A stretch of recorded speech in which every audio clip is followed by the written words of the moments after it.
you get to KRS-One and Public Enemy and shit, X-Clan, Brother Jay, Poor Righteous Teachers. I mean, that's where I learned about self. You must learn.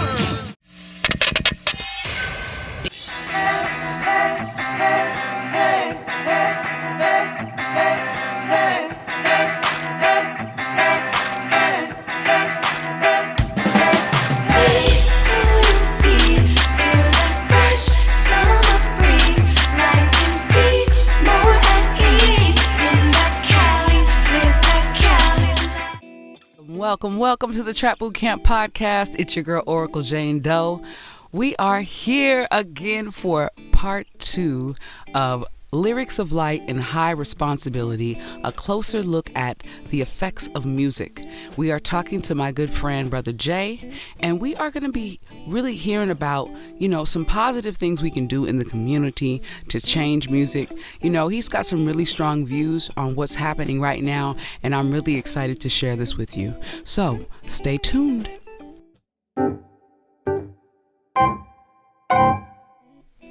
My entire life has been set to music. My poetry evolved into the love of the stage in 1989. For as long as I can remember, I have found my identity through the music that I listen to. The strength and influence of my next guest has been prevalent in my career since the very beginning. Picture this: LA Exposition Park, the Black family reunion, in the smell of cotton candy, Shabazz fried fish, and incense in the air. The drum circle is popping off, and everywhere you look, you see Black people selling and wearing African medallions, beads, walking sticks, and a whole lot of African garb.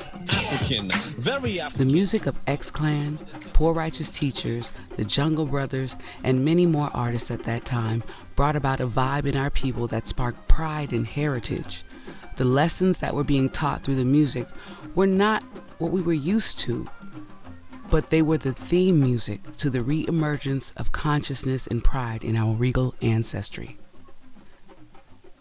Brother Jay is a hip-hop artist and a member of the group X-Clan. In 2016, Design and Trend magazine named him one of 10 greatest conscious rappers of all time. X-Clan consisted of Professor X, the Overseer, Paradise the Architect, Sugar Shaft, Grand Verbalizer, Queen Mother Rage, and many more. They were known for their Afrocentrism and militant activism. As a member of the BlackWatch Movement, X-Clan soon gained fame for the controversy that its music aroused. X-Clan's debut was to the East Blackwards in 1990, followed by Exodus in 1992. The power of their words successfully influenced an era of positivity and consciousness that have been missing from the game. Queen Mother Rage. When I heard that, it changed me. I felt the grittiness of her flow, her presence, her tone, and her confidence. That changed me. I found my voice, and I found that all the aggression that I stored up at one time as a youth in my poetry books could be set to stage.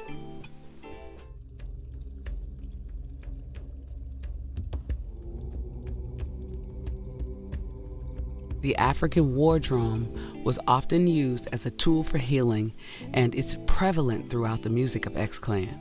They utilized funk, which was familiar to the ear, and mixed it with intention, history, and wordplay. They laid it in the pocket so cold that it was undeniable. African, very African. I was just thinking how dope it would be to just hear from you, like, when you were sitting there writing, did you know that you were like inspiring, like like you had us over here with medallions and like, did you know that you were doing that when you sat down and wrote those lyrics? Did you have that intention? No, I joined the movement first, so I didn't have the gimmick thing to attach to my music and shit. We was already strong in the movement.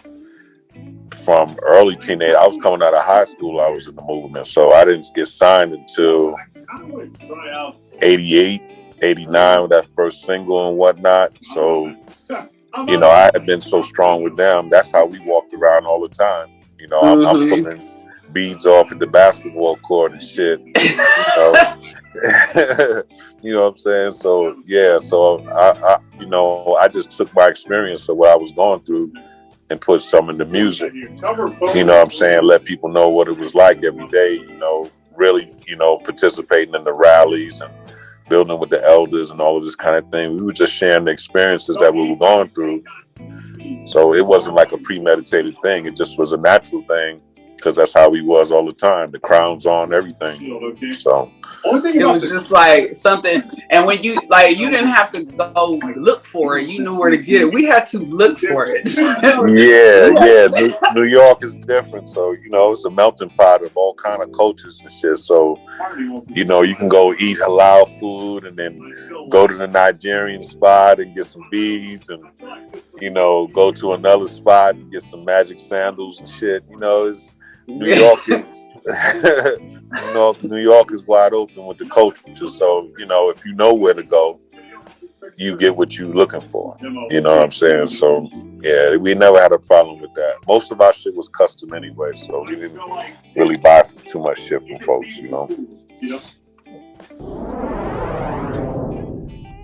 We know the power of lyrics. We know that we can bridge divides. We can do so many things with music. Why do you feel like now the music is pushed forward has so much low responsibility? Do you feel like it's kind of a conspiracy? You know what I mean? If we know that it affects us the way it does, and the main music that's out there is music that has degradation and misogyny, and that's what they put forth in our communities. And the music that you created was nothing like that. And they let it go. The gatekeepers allowed that to go forth. But now you don't get that. Right, do you think, how do you feel about that? I don't think it's a conspiracy if people accept it. You understand what I'm saying? If you being forced or fooled and shit, then, then it's like you sneaking behind my back to sneak this down my pipe. But, when people adjust to it, look, man, 70% of the airways is twerking and bouncing their booties and whatnot, like they're in the strip club. That wasn't a normal thing. You know what I'm saying? The music aiming at lower self, it made it like it was a norm. You know what I'm saying? These are songs that you won't hear. I mean, that was a complete underground, the way that you're hearing WAP and all this other shit. That's like if you were going by, the old peanut spot in Michelle's Triple X or something like that. You were going there. Right. You know what I'm saying? You would hear joints like that and whatnot, and that was your adult time. But now when your kids are like, I'm gonna put my ass on the sink and sing, Megan Stallion or whatever the hell it is. They it's accepted. So it can't be a conspiracy. Because people are adjusting to it, so it's now, to me, I just feel it's simple. You know what I'm saying? I just feel it's simple to write. It doesn't really, require any strong creativity to do that kind of music, and that's how they think of us. You know what I'm saying? When you come from a 3/5 of man type of explanation on your existence, then they feel like you deserve 3/5 of music, 3/5 of content. About freedom, blah, blah, liberty, blah, blah, more perfect union. But it also has the 3/5 compromise. It starts off fine. We're basing representatives on total number of free persons. Cool, cool. Excluding Indians, not cool. And 3/5 of all other persons. Other persons is the constitutional way of saying urban. For those of you that need to know a little more about the 3/5 clause, here it is. Article 1, Section 2 of the Constitution of the United States declared that any person who was not free would be counted as 3/5 of a free individual for the purpose of determining congressional representation. The 3/5 clause thus increased the political power of slaveholding states. I just want to be 100% of whatever it is that I am. If I'm 100% positive, I want to 100% listen to positive music. And it's a lot of reasons why I can give it up, but I just don't feel like rap music is helping anybody, especially our communities outside of the people that's actually getting rich from it. We live the reality of it. Like, after the show happened, such and such got shot, or or found out that this person was doing this. I don't know too many platforms that are following other ethnicities all the way into their household, all the way out into the news every fucking day. You know what I'm saying? Yeah. I don't see that. You know what I'm saying? I don't see that. So people have to really check how people see you, and if you depend on them to feed you entertainment and things of that level, then they got to hear your voice. You know what I'm saying? It shouldn't be like everybody sucking their teeth like, damn, man, I'm tired of seeing this kind of shit. What are we going to do about it? Yeah, exactly. So, the power of the people makes sense when it's a unified effort to say, yo, we got a petition. I got 200,000 signatures on here that say we're about to abandon whatever you're dealing with. So if your sponsors give a fuck about our business, then start playing some more balanced material. You understand what I'm saying? It's as easy as that. And then people got to realize that community station radios play what the community wants. So you got power where where people don't even venture. So you can go down to the community station and say, look, we're about to turn off power, whatever the hell, and we all going to put our power to you. How can we boost your signal? So if you go on YouTube and throw $5 at the tea maker or whatever the hell, throw $5-10 at the community station times 200,000 and watch the signal expand. Okay, and it's a community station, so it's not going to be we had to play this because a sponsor said or whatever. That's not even the case. That's total freedom. No one has example that. That's how X-Plan was built. All the community stations, all the college stations pumped us. We didn't even need radio play. It made the record label's job so easy because we were already in the community. We didn't have to be like, when we go to the hood, I want you to make sure everybody play. We there. And we going on their shows like they were big time. And that helped their platform to get wider. You see what I'm saying? So it was an exchange. If you out here with 100, 200,000 followers and you go up to a station and say, I got 3 other dudes just like me and we want to invest some positive energy into this community station. I say, man, once the sisters protest that shit, it's over. You know what I'm saying? Rap music was created for y'all. We were bragging on ourselves to impress y'all to come to the party. So now it's like, y'all just dance to anything or get with anything. Niggas can be disrespecting you and shit and all kind of shit, calling you all kind of bitches and all kind of this. And it's like, y'all down with that? And it's like, oh man, he's not talking to me. I'm just getting my groove on. No, they gotta be disrespectful. They gotta be insulting. Like, man, what are you doing? What's up? What's the deal? And once you cut them off, once the sisters cut them off, the game will change. You know what I'm saying? I feel like right now it's also, you have that place where we're in a new society where everything is like, the freedom of us to speak. I mean, and there's nothing wrong with that. There's nothing wrong with us being able to speak our minds, but I feel like it's hypersexualized, but it's us being powerful women. I feel like, why does it always have to be connected to sex? Why can't you just have that knowledge and be able to share that knowledge? Why does it always have to be sexualized? In order for you to be on top, you got to be the sexiest, the most posh, like most, pristine, sexy person with the, the face and the ass and everything else. Why can't you just be, who you are and be smart and present your music? The one thing about the society thing is that it's not a new society. It's just not our society. You understand what I'm saying? We living out somebody else's shit. So, when they allow certain things to happen on TV or whatever, that's the people who create those media platforms allowing you to live as they live. It's like, back in the days, you couldn't see a man-on-man kissing, anything like that. There was, there was a certain code. You couldn't even see man and woman in the bed on a certain level. True. Lucy, they slept in separate beds. Yeah, true. Correct. That's not our society, because now when people start seeing this happen, it's like, damn, they looking at their channel. They're like, did I hit the porn channel or something? They looking twice at their devices and whatnot. So, you got to look at who programs shit, and then how the people who program, how do they see you? Again, 3/5 of man. So it's like, I only like black girls when their legs are open. I only like black girls when I see their titties out or their ass up. So I'm gonna put that out there. And that's what they're gonna do. I grew up, feeling like I was being raised by Lil Wayne, by Tupac, by, Jay-Z. And in order to understand who I was as a man, I had to construct my own warped sense of masculinity, because hip hop was the language of a generation of men without fathers. So I'm finding my role models and drug dealers. Hip hop has evolved so much to the point where women have been objectified constantly for their bodies, spoken down on and everything. And now they're going ahead to take the control. But we still see this constant trend of over-sexualization of women in hip hop and rap.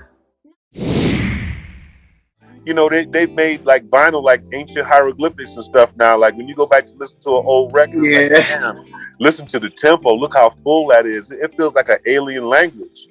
That's wild that we program like that. You know what I'm saying? Mm-hmm. So, they put war drums, the war drum tempo in trap. You know what I'm saying? You got to think about how people being programmed. So they feel create like urgency. Yeah. Correct. So you think like, let me avoid that the content is so disrespectful and just get the bounce, and maybe a young head will think I'm fresh. You sound like an ass doing that kind of shit. You know what I'm saying? And I say that to all people really just ignoring that content is bad, yo. We got to start giving some young guidance, because it's like you making a certain tempo that doesn't even allow us to fully express ourselves, and then you talking like a robot on top of it. You talking like a robot on top of it. So the way that we receive data is not like that. We receive data in a rhythmic flow. You chopping it like a robot. And then, I always say this to people, like, they're transforming us to like a cyborg type of training. They want to put chips in your body. So if you already prepared the flesh to receive information like a machine, then the chip is going to feel real natural when they put it inside your shit to say, well, now you have robotic shit. You can open your internet by blinking your eyes and all kind of stupid shit. That's real. That's coming. That's real. I'm trying to tell you. So the music is part of the training. I think this is a great topic to build on, because the music is part of that training. My science is deep. My blackness is deep. How deep? Deep. Deeper than Atlantis. Deeper than the seafloor traveled by the mantis. Okay, now I know we're getting deep, and some of this might not be for you. Might not be for everyone, but the shit's getting deep, right? All of that ends when the sisters protest, okay? When women protest, other shit happens. And this is proven, all right? And it ain't got to be no feminist movement. It just got to be sparked by women that are tired of the family being fed negativity on the heaviest scale possible. Because it's disrespectful to you as a human being for someone to say, you don't even deserve full shit. And if I'm lying, then where's the country Megan Thee Stallion? Okay? Right. Why? Where are they at? Where's the country Cardi? Correct. We're in opera. Why do they have a Cardi B? Okay? Why in rock music, why don't they have a Lil Wayne or whatever? I know them dudes are drugged out and shit, but y'all blow our people out to the fullest on these experiments, man. You know what I'm saying? But y'all So how do you feel about rock music though? Because in a sense, some of the rock music says the same stuff, same degradation, same misogyny, same thing, but it does also appeal to a different caliber. Correct. It's true. It's true. People, you know what I'm saying? They're people not being treated like 3/5 of men. They saying, well, if you're rich and you like drugs, enjoy yourself. They've accepted whatever that is. Okay? Right. And not all of that shit is idiot music. Some of rock music is very fucking intelligent. Yes. If people listen to the lyrics. And it's a very creative genre on that. So they're paying attention more to longevity in the art than us participating in a 3/5 of man mentality These young rappers are not even surviving 2 or 3 years. How long King Von lived in the music? God bless him. And not to glorify him, because I don't glorify none of that shit he was building on. Y'all talking about dead homies and, you know, and smoking on each other and packs shit, and smoking, niggas and shit. Yeah, you get famous or whatever, but still at the end of the day, you one of my brothers from Chicago. You one of mine.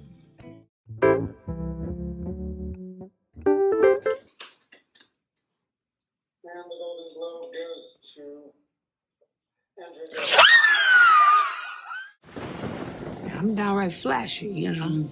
Ladies and gentlemen, Miss Billie Holiday. Reporters keep asking me, Billie, why you do the things you do? The United States versus Billie Holiday is the 2021 American biographical film about the singer Billie Holiday. It's based on a book, The Chasing the Dream, The First and Last Days of the War on Drugs by Sholayy, directed by Lee Daniels.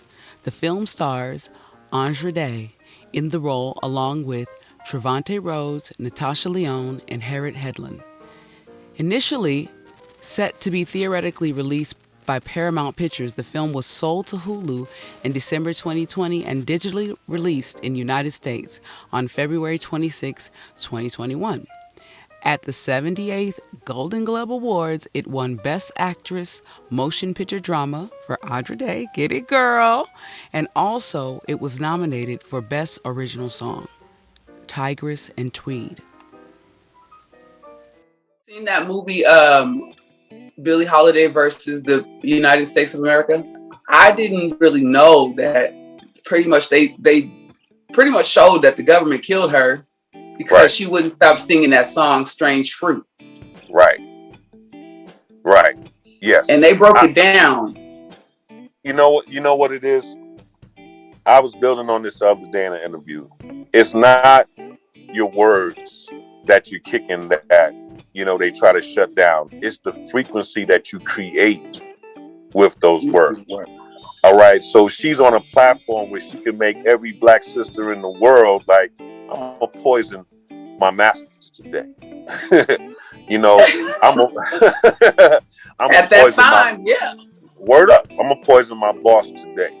You feel me? So if you keep singing that and somebody keep thinking, damn, that was my grandmama hanging on that tree. That was my uncle hanging on that tree. You're gonna spark such a frequency in yourself that they steadily press down. They press you from wanting to be revolutionary. So you're such a beautiful woman, Billie Holiday, and you kicking this song about, niggas hanging in trees. We can't have them remember who was hanging them because now, they think they're our buddies. So you can't change that up. Okay? So I can see her being a target. Now, if she was just a regular, hole in the wall singer, you know what I'm saying, and popular doing jazz or whatever, whatever it is, they're not going to really pay too much attention. Like X-Plan was cool when we came because you didn't have to gimmick us. Right. But now, when the movement started growing bigger, it was like, nah, shut it down. When we showing up in town and we 100 deep like we home, that's a problem because that 100 can't be 1,000, and that 1,000 can't become 100,000. And y'all can't be out here talking about FTP and the system is backwards and you got to learn your culture. They can't bottle that and sell it. So it becomes a point where that has to end. So did you guys get followed by the FBI? I wouldn't know. I wouldn't want to know.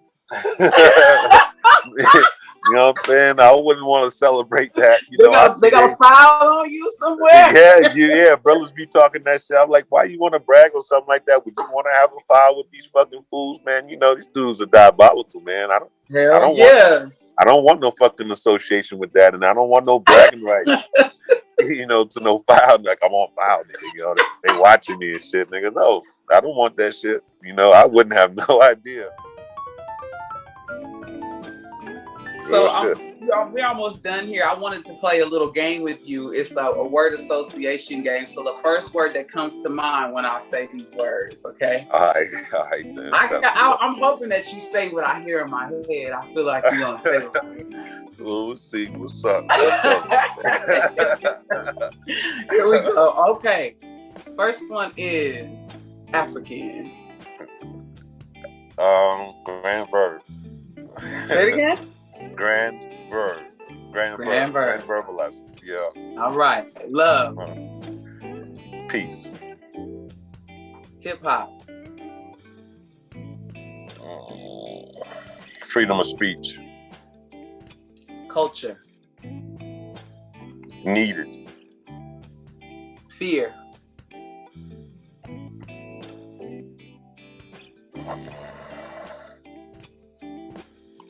The enemy. Peace. Happiness. Music industry.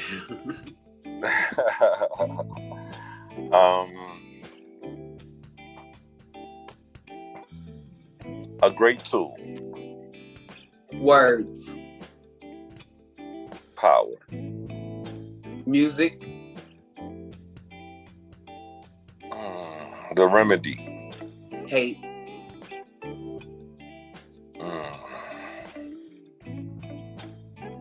Common.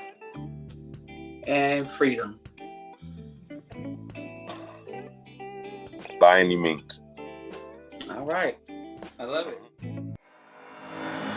want to share everything I have with the world. So this is just like another piece of that, you know, me sharing the stuff that I learned from my people and the interesting people I've met throughout my life. I'm able to like just share how it's formed and transformed me too, you know, and still having that connection to it is just dope.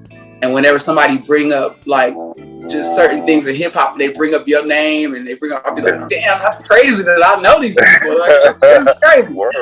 So I just want to make sure that I put that out there and, you know, utilize my contacts and my friends and big you up for everything that you've inspired me to be, and you know, and just the people around you. So I'm thankful for you doing this. Thank you so much. Oh man, all day, every day, man, and do your thing.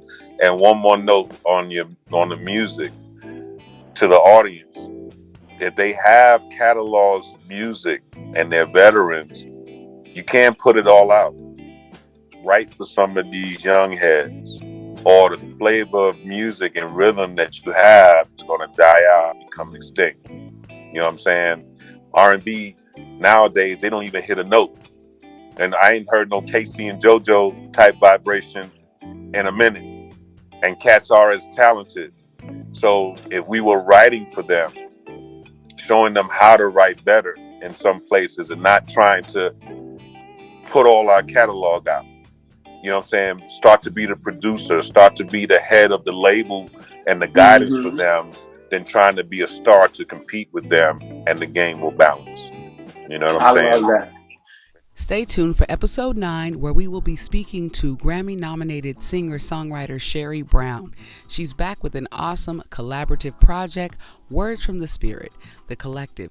We are going to take a closer look at her project, hear her views on music and Billie Holiday versus the USA.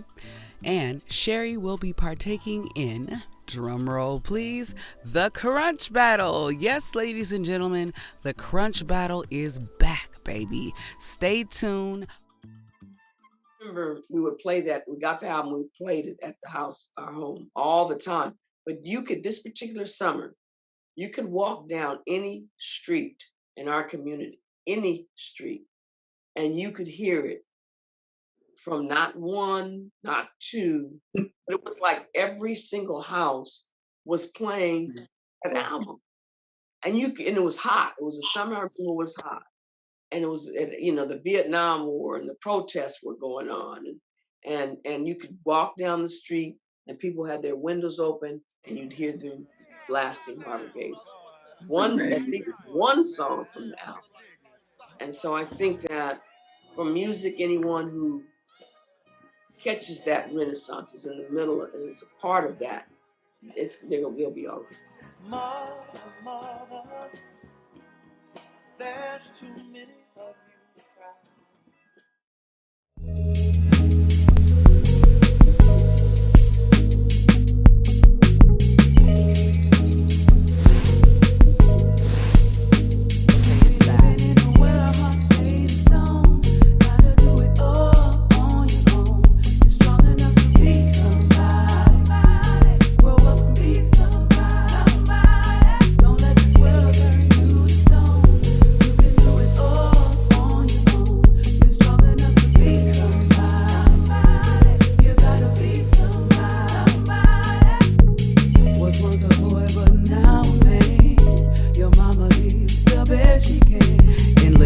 Responsibilities, power, and position. Not seeking all that knowledge, put a cap on tunnel vision. Now you flocking with the pigeons, do you get it? I can't edit my ego, I flock with ego. Practicing discipline, deciphering all your fake friends. Cipher got you gutter boy piped up, bro. Barbie wiped up, bro. Selling tickets to your shit show. You cooning just to get a hit, yo. What's the remaining? This is it, bro. What are you gaining? Gotta get up on your shit, bro.